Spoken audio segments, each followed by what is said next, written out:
Hi, welcome to Savvy Chef Northwest. I'm Chef Jeff Linscomb. We're going to gather some ingredients for a pork loin today. We're going to get them all from right here in the Northwest region, from wine to cheese to produce and even the pork loin itself. I could use some help picking these things up, so come along. I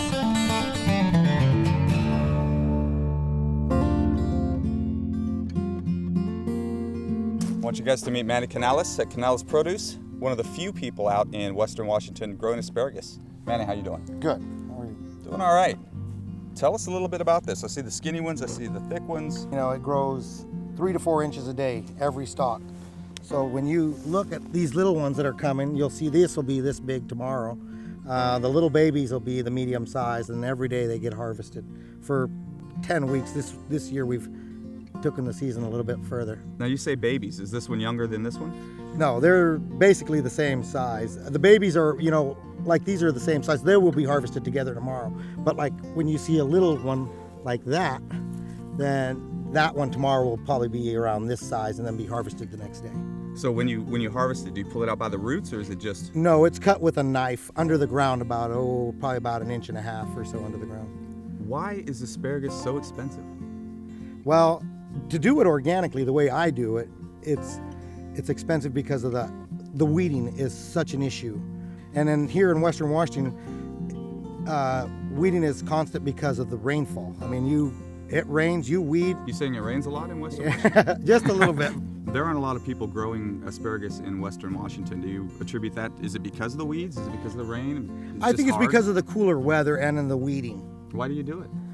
You just love asparagus? I grew up on an asparagus farm since I've been since before I knew, and then was working in the fields with my dad since I was 5 years old. So are the thinner ones that are the same age, are they sweeter, or are they more tender, or what's the difference? Everybody's they cook faster. Everybody's got a preference on what they like. So I believe that the thick ones, I personally believe the thicker ones are a little bit more tender, and that the skinny one is actually a little bit, has more strength in it because it has to hold itself up more so than the thicker ones. Will this produce another asparagus, or is that done? No, there's a crown under the ground, and when that's cut off, it shoots up another one to keep life going.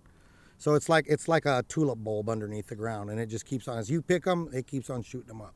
So once this has been harvested, where does the asparagus itself go? Do you have a big production facility? No, we don't. We pretty much just grade the size on a couple of tables, and then we go off to the markets with it. So we go to Seattle markets, University Market, West Seattle, Broadway District. So Manny, tell me what's happening here.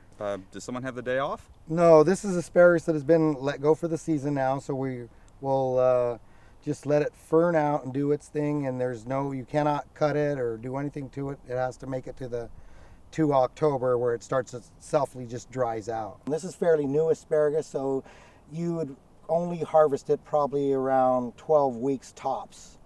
So from April to the end of June, and then that's pretty much it.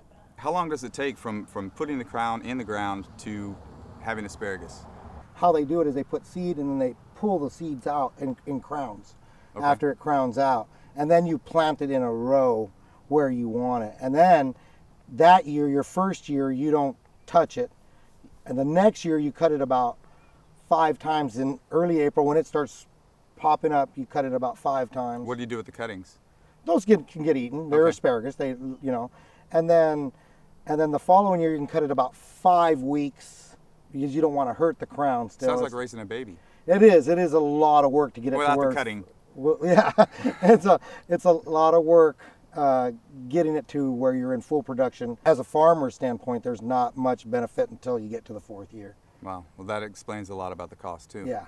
So you put a lot of energy into just protecting the asparagus from the weeds. Why don't you just get a spray bottle of some sort of weed killer? And first of all, I'm certified organic, so that's definitely against the state rules and the NOP, which is National Organic Program. But it's about keeping people healthy. If you eat food without chemicals and herbicides and pesticides in it, you're going to probably live a lot longer. Manny, thank you. You're welcome. Learned something about asparagus. Well, thanks for coming out. You do great stuff here. All right, guys, let's get the rest of our things.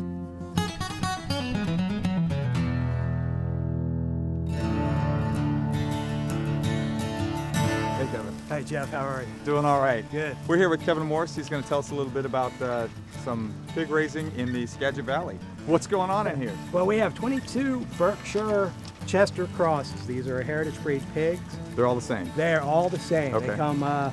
They all look different, but they all have similar DNA and genetics. And we chose them because they're hardy, and because the quality of their meat is exceptionally flavorful and juicy. You want to make friends? He's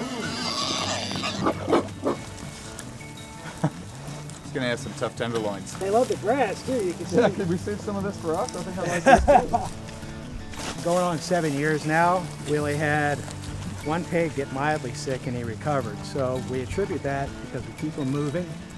We give them lots of nutrition for their feed. And the Berkshire, the heritage breeds, I think are more hardy in this kind of setting too. They seem pretty happy. They are. They're good pigs. What we've tried to do is be able to incorporate pigs into the modern farming system. So probably about 20% of their diet is just the pasture, rooting up the roots of the grasses, eating the grasses themselves.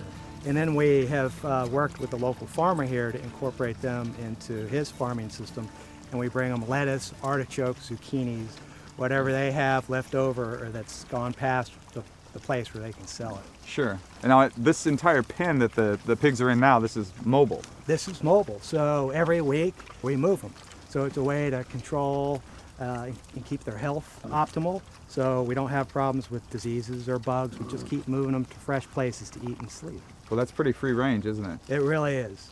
And this, I don't think, is normal as far as pig production goes. What's the difference between this and, say, the I don't know, mass-produced pork from the Midwest? That's pretty different. You know, the mass-produced pork is all done inside. It's in contained facilities. The pigs are in very close quarters. They oftentimes have to give them antibiotics and hormones to keep them healthy long enough to harvest. Sure. It's not like they're trying to get out. They could run right through this fence if they wanted to. But we try to create an environment where they're happy and they're well fed and they spend their day eating when they're hungry and sleeping when they're tired. This is Fantasy Island for pigs. Pretty much. It is. They, I haven't heard any complaints. Do you think this is the direction that pig farming will hopefully go? I think it's one direction it can go. We're seeing more of it in the Midwest now. There's a lot of pastured pork being developed in the Skagit Valley. It's somewhat new. We started raising pigs almost 7 years ago. Now all of a sudden some of our neighbors are doing this. I grew up in my grandfather's butcher shop and grocery store, and he, gave me a real reverence for high quality food and pork especially. So there's a little bit of... There's not enough of that. There's a little bit of nostalgia, but it can also make money. We've done this to make it sustainable, not just from a land stewardship perspective, but from an economic perspective. There's Berkshire, there's Duroc, and they generally are a much higher quality meat than, say, some of your standard whites that they Sure. raise in the production facilities. Berkshire and Duroc? Yes. Okay. Berkshire. The Berkshire are also known by the Japanese as Kurobuta pork, Okay. and they like it because it's fatty and juicy and full of flavor. The folks are starting to realize that fatty is actually the tasty. We have people now, they ask us. They like, we want fat pigs. Mm-hmm. They want pig that's full of flavor, that's rich, and that's had a varied diet. And that really makes a difference in how it tastes on the plate. So even though all these guys get to run around and play all day, they're not tough and lean? They build good muscle mass, Mm-hmm. but their breed, look at the jowls on these guys. They're only 3 months old, and they've got they've got jowls that are wobbling as they eat. We experimented with some of the production pigs a long time ago, and no matter what, man, they just stayed lean and thin, and we compared them with the other pigs, and the flavor just wasn't there. I think the best thing a consumer can do is ask where it was produced, ask what breed it is, and ask if it was raised in pasture or in a contained facility. And that will tell you, or help inform your decision on what you buy. So the only way we're really going to get to pigs being raised this way internationally is if all of us demand it. That will help. That will certainly help, because the farmers can't do this unless there's a demand, unless there's an economic incentive. And right now... this isn't the cheap way to do it. This is not the cheap way to do it. But you get a better product, you get a healthier pig, and you have a different land ethic that goes into the whole farming system. The right way is usually not the easiest. No, no, it's not. But there's a lot of joy and pleasure in doing it this way, and then the end product is something I really appreciate. Fantastic. Well, it looks like you're doing some great things here, Kevin. Thank Thanks, you very Jeff. much. We've got a couple more things to pick up, so let's not dawdle.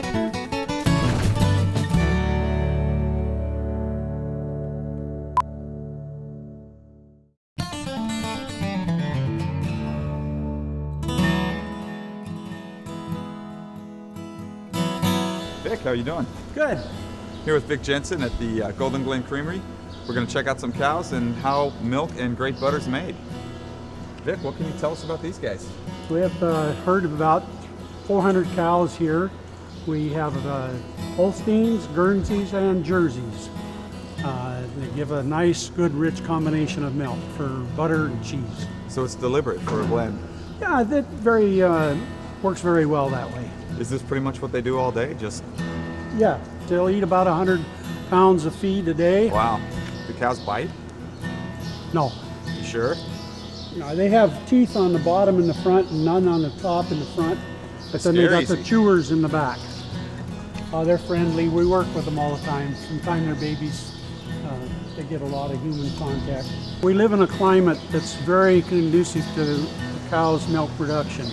It's not extremely cold, it's not extremely hot. Washington State has been one of the leaders in the average production per cow for all the herds in the state over all the rest of the states. Others are finally catching up and learning how to do it right. We're fortunate in 2006 to have 6 of our cheeses chosen and served at the invitation-only reception following the lighting of the National Christmas Tree in 06 in DC. Very nice. And it was very much an honor to be selected for that. There's a lot of cheese in this country. I've noticed. What are you working on today? Today we're making medium cheddar with some basil tomato medium cheddar. Do you switch it up every day? Yeah. Do you like anyone else's cheese better than yours? No. We like to eat the products ourselves, so we're very careful about what we put in it and how we handle it. One time we used somebody's fresh jalapenos. He wanted very hot cheese. And matter of fact, so hot the cheese wouldn't stick together, but it brought a bacteria into our plant and we had to totally strip it out and clean it. Wow. Yeah. So we are very careful about what ingredients we use in our products. You just don't go out and grab some fennel or something and throw in there. That's too Makes a risky. difference. Yeah. Hey Ben, how are you? Good. Tell us a little bit about the butter you make. It's a slow vat pasteurization process. Why slow? As you know, as a chef, if you overcook something or cook it too fast, you lose the flavor. Absolutely. You lose some of the properties of it. And that's the same way with our pasteurization process. The slower process keeps all the flavor while getting rid of what we don't want. One of the butters that I really love is the mushroom trio. Oh yeah. How does this come together? Once our butter is formed, what we'll do is we'll rehydrate the mushrooms, chop them up real fine so Right. that they mix in and you get a nice even spread of the mushroom in the butter. And then It does help give some flavor to the butter. I've yeah. experienced it personally. We'll throw it in with the butter and the salt, and it'll all get mixed around in the churn after it's all formed and ready to go. And that process takes about 5 minutes, and then I'll pull it out and take the time to pack it in these wonderful little 4-ounce tubs. It's as close to homemade fresh butter as you can get without having your own dairy farm and making it yourself. Okay, well we've gotten our butter and it's fantastic. Let's go see what else we can find.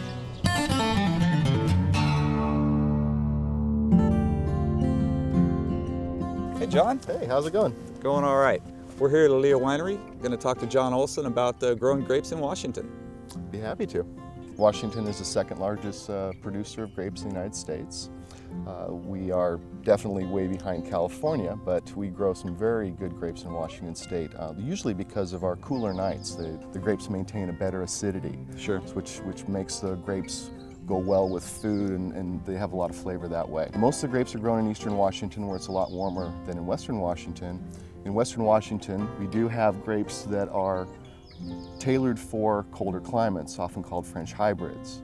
I'm growing here Pinot Gris, Segreba, Mueller-Thurgau, Sylvaner. Pinot Noir is probably the one that's the most challenging to ripen here. But what won't grow out here? Cabernet, Syrah, Merlot, any of your big Bordeaux type varietals. Why is that? Just not enough heat units. You really almost need somewhere about a third to almost double the amount of heat that we had here. What are heat units?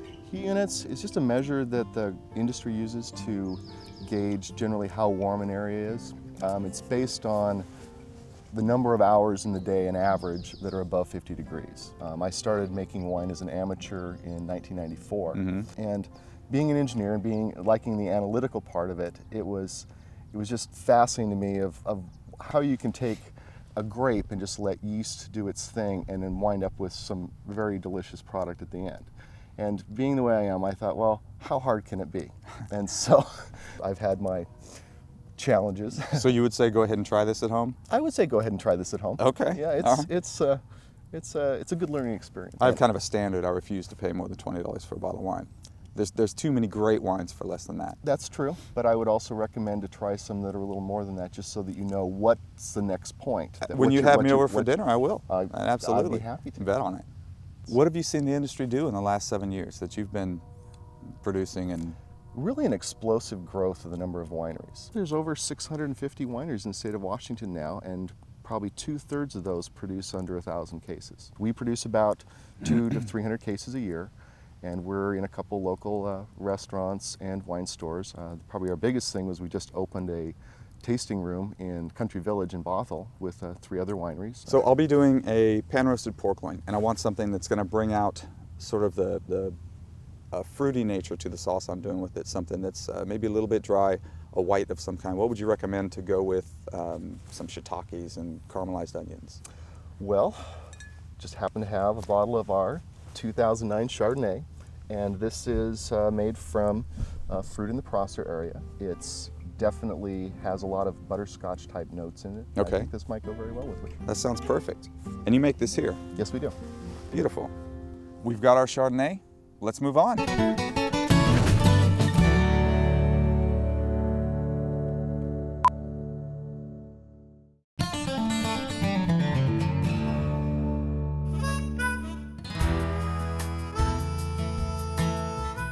Adam, Haley, how you doing? Good, Jeff. Nice to see you. Good to see you guys too. We're here with Adam and Haley at Chinook Farms in Snohomish, Washington. As far as the whole farming thing goes, I mean, you guys run this whole thing yourself. Why? Why do you do it? I know it can't be easy. Both of us have a passion in land stewardship, and we have degrees in ecology. Providing good, healthy food to people is why we do this and why we have a passion for it. If you're using organic practices, a lot of that extra cost comes from labor. And you guys think you can definitely taste the difference? I think Yeah. so. Our customers think so. Yeah, I mean, we're we have told that people. over and over at the farmers market. Just the taste of our food, and the nutritional value of it too, and how safe they feel eating it, which That's means huge. That's the world to priceless. us, especially from an ecological standpoint. And we're really proud of that, especially being biologists, ourselves, and having had careers in that. And it also goes back to an historical connection of getting to know where your food comes from. These are the Walla Walla onions. The Walla Wallas, of course, are the famous Washington onion. What does it take to bring these from, bulb or seed or sprout to me cutting it up and pan roasting it? You can start onions from seed, you can start them from little bulbs, or you can start them from little plants. These guys were shipped to us as little plants. Great thing about onions is they're very resilient as a living plant, and you can pull them out of the ground and replant them. They love really rich, sandy soils, but they also need a lot of moisture. These are still growing strong. Can you harvest scapes from Walla Wallas? These are actually bolting due to the hot weather and length of day. What does bolt mean? Bolt means they're shooting up a flower. Okay. Does it affect the quality or the lifespan of the onion, or it's It affects the perceived? flavor a little bit. Okay. So these, we'd probably harvest these now, and you could eat these as fresh onions. And Walla Walls are a fantastic fresh onion. Absolutely. You'll pull those out of the ground. You'll let them sit in the sun or dry for a particular part of time, which they call curing. Okay. And those are the ones you'll see in the store without the greens on them. Huh. And then those are the ones you'll fry up in your pan in the kitchen. A Walla Walla it's known for being a big bulby onion. Most of our food is picked up here at the farm for a CSA farm share program, or you can find us at Everett Farmers Market or the Snow Isle Food Co-op in Everett. The Walla Walla. Doesn't get any fresher than that. Well, if you haven't learned something today, you really haven't been paying attention. But there's a few more things you have to gather, so let's get going.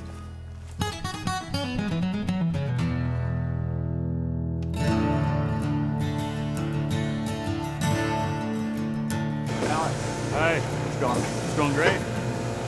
We're here with Alex Winstead at Cascadia Mushrooms, and he's going to teach us a little bit about shiitakes. Well, what we're doing today is we're preparing the growing substrate that the mushrooms will be cultivated on over the next 2.5 to 3 months. There's substrate, just the soil that... Right. It's actually it's a growing medium, and it gives the mushrooms the nutritional base they need to decompose before they can actually produce the mushrooms. This is part of the substrate mix. Can I touch it? Absolutely, yeah. Can I eat some? This one is food grade. This is wheat bran, just like what you'd make bran muffins out of, Sure. whatever. What we have here is wheat cleanings. And this is a byproduct of growing organic wheat. So it has a bunch of chaff, some grass seed, some good wheat grains. So there's a fair amount of nutrient in it, but it's not something you'd want to make flour out of. So this stuff gets mixed with our alder sawdust, and that's what the mushrooms grow from. Now you say mushroom culture, so it's not mushroom seeds. No, it's not seed, it's what we call it is spawn.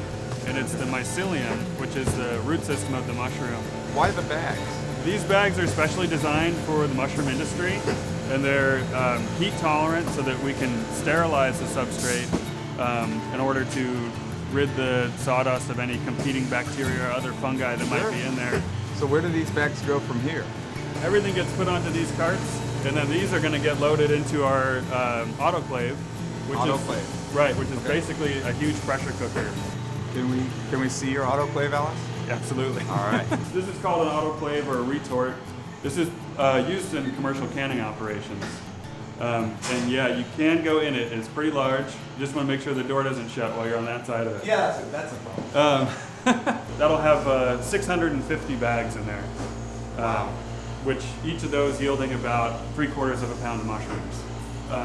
Periscope down. Right, exactly. And this thing right here reads out what our internal pressure is inside of the retort. And is that PSI? Right. Yeah, okay, I see. Just like on your stovetop pressure cooker. About the same size, too. Yeah, oh yeah. This room is so cool. Those racks full of the hot bags get unloaded onto this track, and they're cooled in front of these HEPA filtered laminar flow hoods. So that way we can do our inoculation in here, which is like mushroom speak for planting, without the risk of contaminating it with something else from the outside. This is where it starts getting good. What's going on in here? This is the incubation room. This room is where the mycelium is colonizing the sawdust that we've inoculated with spawn, and then once it's digested enough of that substrate, then it can produce mushrooms. They look like they'd be mushy.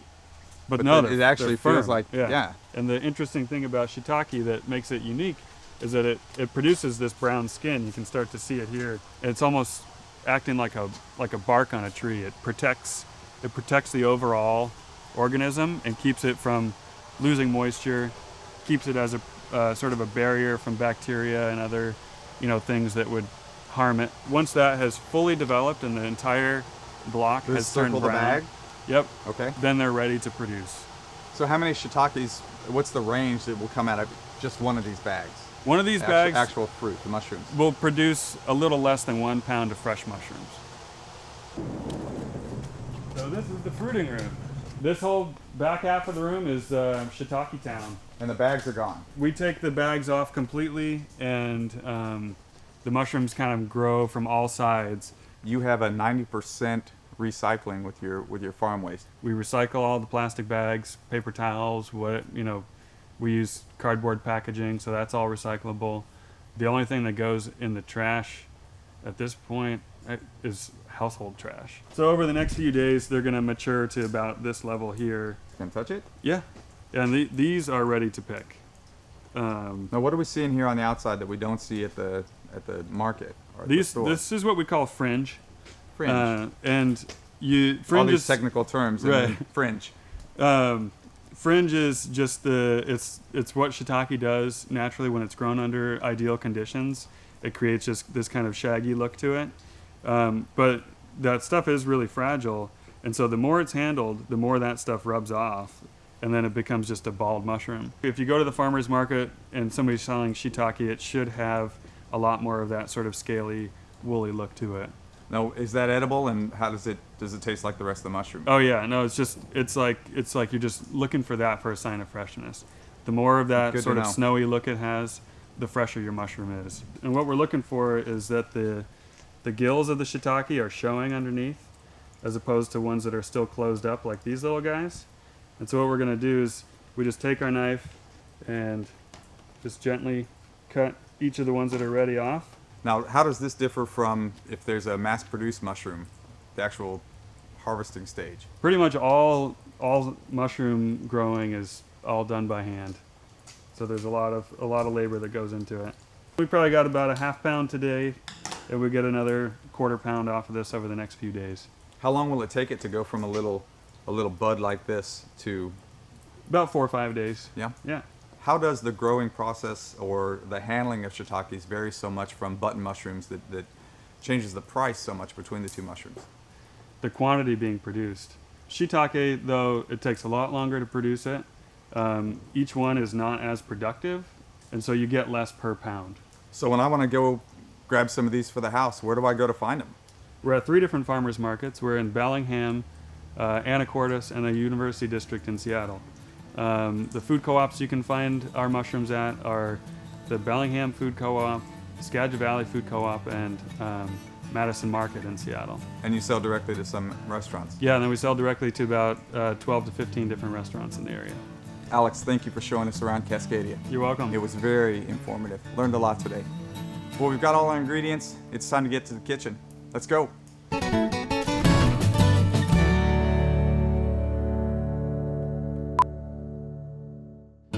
All right, we're back. We've got all our fresh ingredients. Remember our sweet onions, our shiitake mushrooms, our asparagus, our pork loin, and our Northwest Chardonnay. First thing we want to do, get a rub on the pork. Want it to sit for a little bit, and honestly, I would probably do this a day in advance, but you just don't have that kind of time. I've been meaning to talk to you about that. I always start with some brown sugar in my rubs. It's just the way I am. Don't hate me for that. I'll give you other reasons. This is granulated garlic going in. A little bit of New Mexico chili powder. And after our New Mexico chili powder, I'm gonna add just a little bit of chipotle. Now, if you don't know the chipotle story, it starts out as a jalapeno pepper. It's smoked, becomes a chipotle, and in this case, dried and ground. So we've got a couple different peppers as well as some brown sugar in here. It's time for the salt. The salt is not just there to bring out the flavors of everything, it also brings out the moisture in the pork. The moisture in the pork then turns the rub into a little bit more dynamic mud kind of texture. It almost becomes a wet rub. So we got that mixed together fairly well.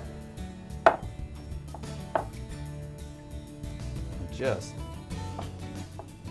right in there. You can't really put too much of this rub on the pork. The pork will shed what it can't use. It's not making decisions here, alright? Don't start feeling bad about cooking the pork loin, it's fine. Okay, let that set. Take a good look at that, because when we come back to it, you'll see a totally different piece of pork. I'm gonna get this started, get that warming just a little bit. One of the benefits of a cast iron skillet is when you put something cold in a hot cast iron skillet, it doesn't lose a whole lot of temperature. Unfortunately, it takes a little bit longer for it to get warm. So, we're gonna let that get to work while we prepare the rest of our ingredients. We've got shiitake mushrooms, Now I don't want to leave these whole because it's just going to be a little bit too much of a mushroom at once when all of this is brought into a sauce and it's the final dish. So I'll cut them down just a bit into strips. This is my style. You can use it, but you have to call it my style, not yours. Alright, you can actually call it your stuff. Okay, we got our mushrooms. We're going to move to our onion. There's a little trick you can do when you slice your onion, when you cut your onion. I hate having to pick at that little thin skin, so I'll cut almost all the way through, and then, see that? I've already started my peel. Do the same on the other side, exactly on the other side. Sort of got a pull tab set for us, not a gambling pull tab. In your kitchen it might be gambling. Anyway, go ahead and get the skin off of the onion. Nice one. So I'm going to cut in kind of a radius just so I have an even consistency to my onion. I mean, it's shaped like this, so why not cut it like that? If you don't have the skill to do this, don't start thinking you do and just jump right into it. Cut your finger off and you'll be writing some sloppy note I won't even be able to read. I'm going to give it a little bit of a cooking medium here. Now this isn't just to add flavor, it's more to give the pork something to rest on, something to convey the heat from the pan to the pork. Instead of the pork having this kind of a texture on the bottom of the pan, the oil will allow the heat to touch the pork evenly and gently. I'm lying about the gentle part. So do you see what's happened here? See how moist everything has become? That's what we look for. Moist. In it goes. So I'm evening this out. I don't want to have a pink spot and a not pink spot, or, well, I don't want to have too many pink spots anyway. But I want it to cook as evenly as possible and to make sure it's contacting really well. In goes my onion. This is where you find out I was lying about the gentle part. Once the onions are in, I want to give the onions a little bit of salt. And again, salt's kind of magical in the way it behaves with an onion because it will help the onion open up and become actually a little more sweet. The pan was hot enough that the onions are already starting to get a little bit of color to them. I don't have much moisture in the pan at all. This might be a good time to open the window, hit the smoke detector. My shiitakes, I don't want to stew them to nothing. You know, I want them to have a little bit of their fresh feel still to them when we eat it. So I'm just going to let the steam from the onions break them down just very slightly. I think I want a little bit more oil. The weed. I want some added dimension to the texture and flavor of this. Just looking at it, I think, you know what that's asking for? Some smoked peppercorns. So these are cracked, basically. And you can absolutely taste the difference between black peppercorns and smoked peppercorns. And this is sort of a pepper medley. We've got green and white. You might be surprised to find out that the white peppercorns, they're just black peppercorns without their coat on. I think I'm lying, don't you? Look it up. We're going to let this go for a minute. Seriously, just a minute. I want to give it a little bit more oil. Still, I like the sound. Now you see how the pork is starting to swell and starting to pull together and get a little bit taller? That will change how long it's going to take to roast once we flip it and get it in the oven. Alright, let's take a look. Got a little bit of a caramelization there. Not a whole lot, not trying to go crazy because we've got the convection oven here, and with all that hot wind blowing around it, it's going to tend to brown a little bit more as well. So now that I've got it turned over, and goes our Chardonnay.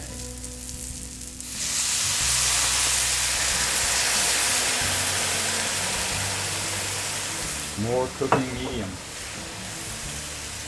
Now this is going to go in the oven, and what you're going to see when it comes out is this clear liquid will have lost some or gained some viscosity. You get a little bit thicker, your onions will be a little bit browner, the mushrooms will have released a little bit, and you'll start to get this sort of buttery broth. And it'll also help cook the pork. So let's put it in.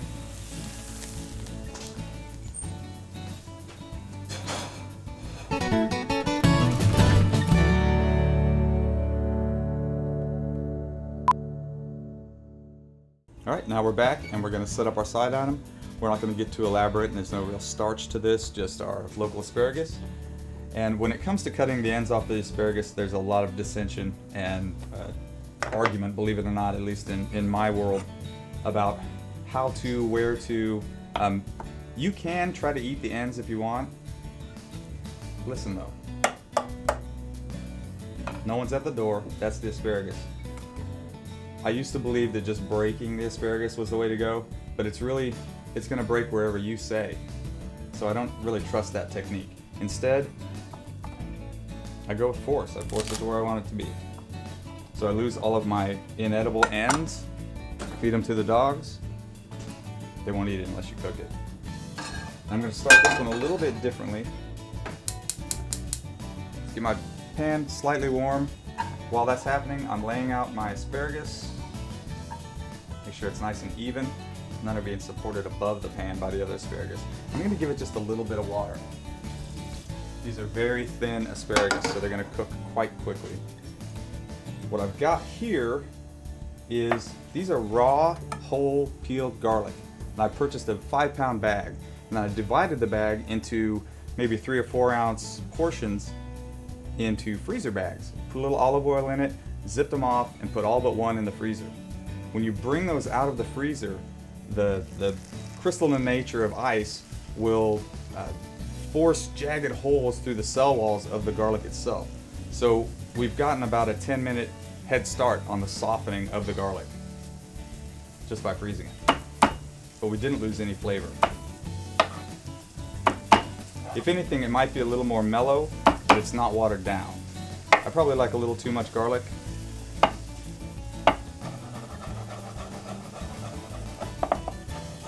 But at least I admit it. If you come to my house, don't bring your vampire friends. So we're gonna take our minced garlic, go right in. Now the water that we use to sort of cook the asparagus is just about to leave the party. It's done its job and it's trying to get out of there. Like, well, all right, but who's gonna come in and entertain us? The butter. That's gonna melt down and become our hydration and our glaze for the asparagus. A little bit of kosher salt, a little more smoked peppercorns.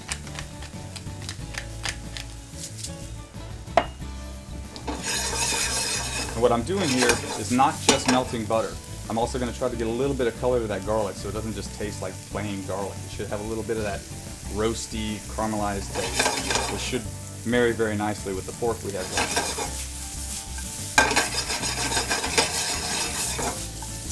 As soon as I get some color to this, I'm just going to move the pan out of the way, let the residual heat from the pan finish everything, finish the final softening on the garlic, and keep everything warm until our pork is ready to go. And we're real close. You see, all that is butter now. There's no more water. If you could smell this, the garlic, the asparagus, nice. A little bit of brown butter, perfect. Stop there. Let's go back to the oven and grab our pork. So, as promised, we've got a nice golden color to what was formerly a very thin, clear liquid. Pork's feeling pretty close. Sticky fingers again. I'm not at your house. Okay. Ooh, that's spicy. Spicy sweet. With this pork loin, I'm going to set it up on the end because it's so thick. I want to go ahead and just let that finish a little bit in the sauce. We cranked up the heat so the pan being on the burner is bringing everything up really quickly to above the 300 degrees we had it at. Things are going to stop stewing and start sauteing. And I like the fat side of the pork to be nice and palatable, not just this raw rubber strip. So that's why I'm giving it a little bit of heat right now. See what's happening. If you could smell what's happening, you'd be stunned and amazed and never want to leave. But unless you start cleaning up, you're gonna have to go. Try to remember, as I almost forgot, that your pan has been in a 300 degree oven. You're used to seeing it on the stove, second nature to just grab it. You'll remember you grabbed it. Hey Jeff, how'd you get that horrible scar? Grabbing my cast iron skillet. Alright, so we're real close here. I'm gonna take my pork loin out of the pan. and let that finish reducing just a bit. The secret weapon, the mushroom trio. Can't beat this stuff. This is going to mellow out our sauce, make it nice and velvety, as well as further enhance the mushroomy taste. Settle down.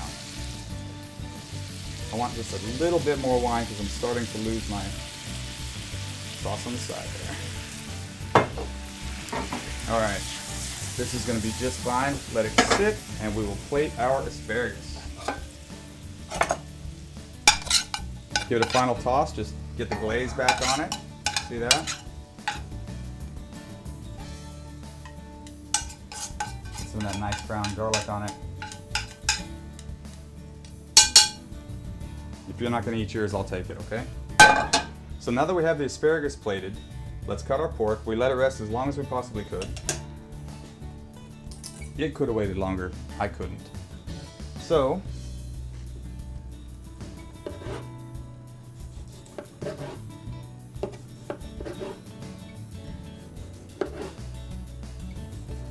this is still pretty warm, so be careful. Some people use a towel, but I think for me, I'd rather get a little bit of a than to lose that rub on the outside of the pork.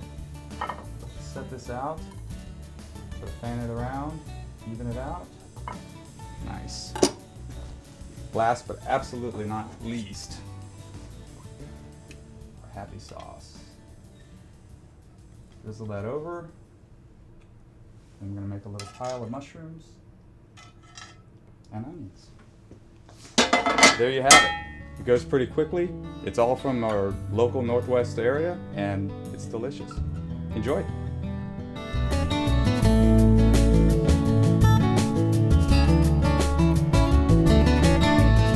We'll see you next time on Savvy Chef Northwest. I'm Chef Jeff Linscomb.